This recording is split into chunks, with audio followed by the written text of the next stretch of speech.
C'était la pire classe de l'école et elle finissait toujours dernière, jusqu'au jour où une professeure inhabituelle est apparue, car toutes les autres avaient abandonné, frustrées par la rébellion des élèves.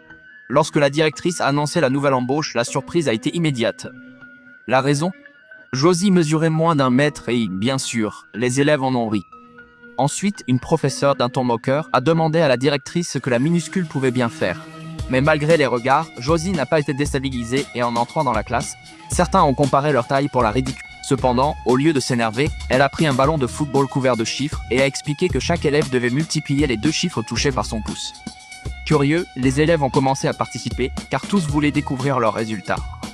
Ainsi, sans s'en rendre compte, ils apprenaient déjà à calculer.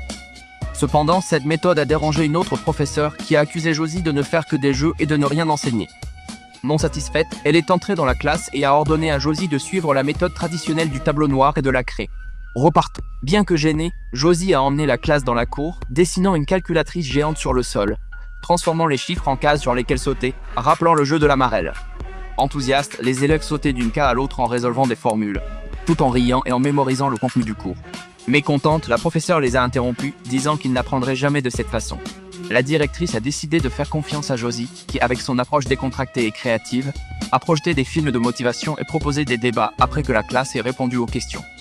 À la fin du semestre, lorsque les résultats ont été publiés, l'ancienne pire classe a obtenu les meilleures notes de toute l'école. Et les professeurs ont dû reconnaître le succès de Josie.